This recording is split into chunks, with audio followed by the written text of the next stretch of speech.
What would you do if you watched your family systematically neglect one child while spoiling another to the point of cruelty? In today's story, the protagonist's choice is a masterclass in how to handle it. A quick note before we begin, I'm posting this from my girlfriend's account since I don't have my own. For context, I'm Leo, I'm 31, and my older brother, Mark, is 40. He has two sons, my nephews, Evan, who is 16, and Cody, who is 13. Their story starts with a disparity that would come to define their childhoods. Evan was born when Mark was still in college. To be blunt, he didn't want a child at that time. He and his girlfriend, Chloe, really struggled for a while, trying to balance their studies with raising a baby. Thankfully, our parents were incredibly supportive and helped them out, and I chipped in any way I could. Eventually, Mark finished his degree, landed a good job when he was 27, and married Chloe. A few years later, their second child, Cody, was born, and from the moment he arrived,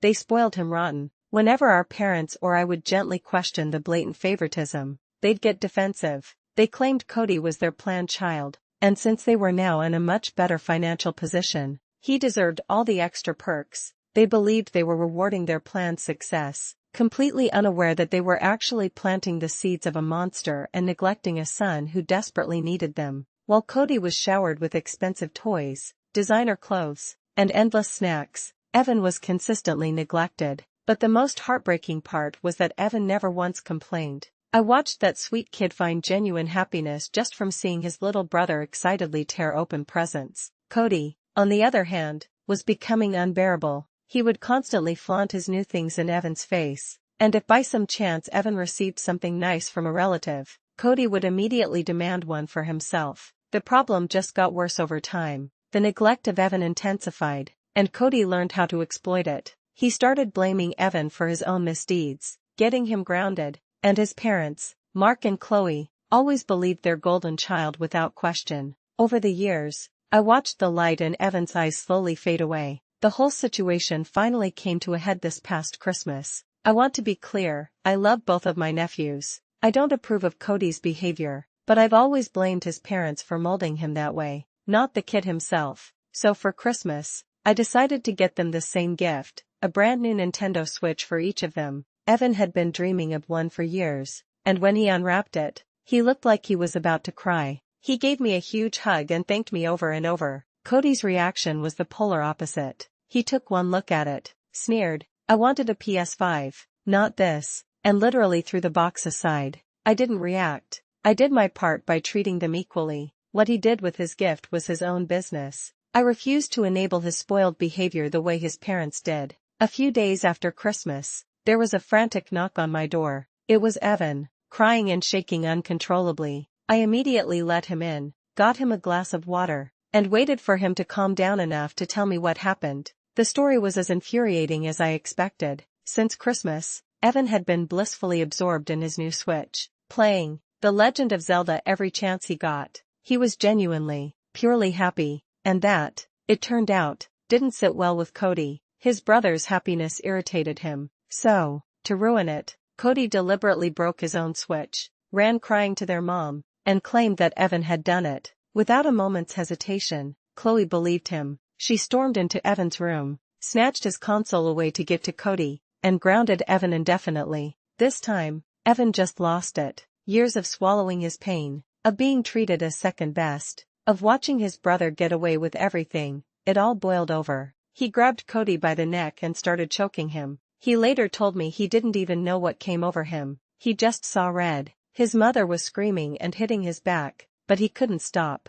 He just kept screaming at Cody, demanding that he finally tell the truth. Cody, terrified and struggling to breathe, finally confessed. As soon as the truth was out, Evan let go. Cody was left on the floor, gasping for air, and Evan just ran straight to my apartment. As one commenter later astutely pointed out, he's been holding his emotions in and contents do explode under pressure. Evan had been under pressure his entire life, and the dam had finally broken. A short while later, my phone rang. It was Mark, my brother, his voice cold and furious. He demanded I send Evan home immediately because he had a lot to answer for. Evan, to his credit, was ready to go back and face the music alone, but I told him there was no way I was letting that happen. I went with him. When we walked into the house, the atmosphere was thick with tension. I saw Cody huddled in a corner, looking visibly terrified of his older brother. For the first time in his life, he was facing a real consequence for his actions, and it was clear that Evan's rage had shaken him to his core. Mark immediately started screaming at Evan, but I stepped in between them.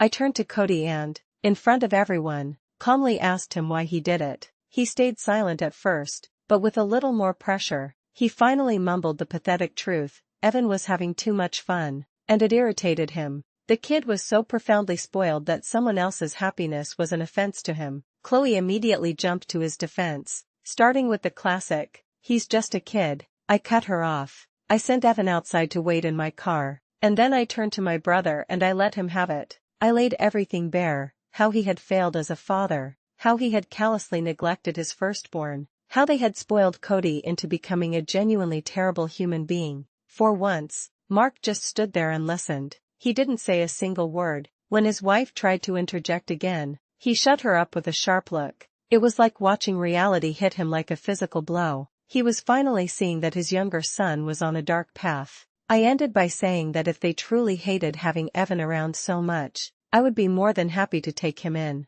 Then I walked out, got in my car, and took Evan back to my apartment. Now, Evan is staying with me. His mother, Chloe, has been relentlessly blowing up my phone with messages, accusing me of being cruel to Cody and meddling in their family affairs. She even accused me of showing favoritism toward Evan, the irony of which is apparently lost on her. I haven't replied. I haven't heard a peep from my brother, who I assume is still trying to process the magnitude of his mistakes. For now, Evan is safe here with me, playing his games, keeping up with his studies. He's such a great kid, and if his parents don't want him back, I fully intend to support him until he graduates and can stand on his own 2 feet. A commenter on the original post summed up my feelings perfectly: "You have saved Evan from not only his family, but himself." Update. About 10 days after that explosive night, we had a full family meeting. In the time leading up to it, I spoke with my brother Mark several times. He was drowning in regret. He had only spoken to Evan once, just to ask how he was doing, and had dropped off his schoolbook so he wouldn't fall behind. The meeting was held at Mark and Chloe's house, and it felt like the entire extended family was there, nearly 30 people packed into their living room. I spoke first, explaining why I had called everyone together and recounted the entire story of the Nintendo Switch and the years of neglect that led to Evan's outburst. When I finished, one of our elders asked Evan directly why he had choked his brother. The poor kid just broke down, sobbing that he was sorry and that he never should have done it. It was too much for him. So my girlfriend and a few other relatives gently led him out of the room to calm him down. Then, to my surprise, my brother Mark stood up and spoke. "It was my fault," he said, his voice heavy with defeat. "I failed as a father. I failed to see how unfair I was being, how much favoritism I was showing. I told myself I was teaching Evan about sacrifice, about being a responsible big brother, but I see now that it just got completely out of hand." Next, the elders turned to Chloe. Unsurprisingly, she immediately tried to defend Cody, saying he was just a child. She put on a show of fake remorse, saying things like, "I didn't realize Evan was so hurt. He's the big brother. He should let his kid brother have better things. That's what elder brothers do." She had the audacity to say Evan shouldn't have acted out, completely ignoring that her actions were the sole reason he did. This revealed Chloe's greatest fatal flaw: her absolute inability to see her own role in the family's destruction. She saw culture as a shield for her failings, a miscalculation that would cost her dearly in that room. She was trying to appeal to a cultural tradition in our family, where the eldest sibling often takes on a parental role and huge responsibilities, but she horribly misjudged the room. The family was far more concerned that she had raised a cruel and entitled child than they were about Evan's duties as an older brother. She had dug her own grave. One by one, our relatives tore into her,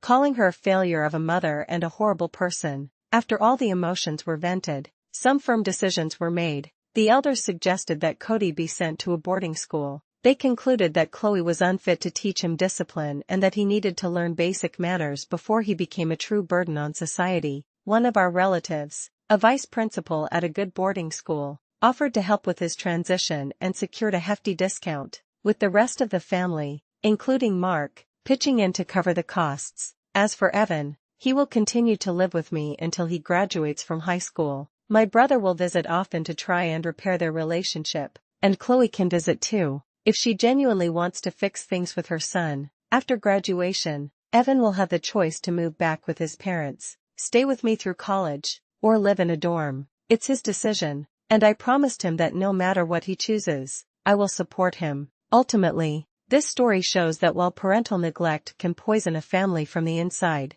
the courage to confront injustice can be the only antidote, saving not just one child, but the future of the entire family. Have you ever seen a golden child and a scapegoat in the same family? And what do you think is the best way to intervene before things reach a breaking point?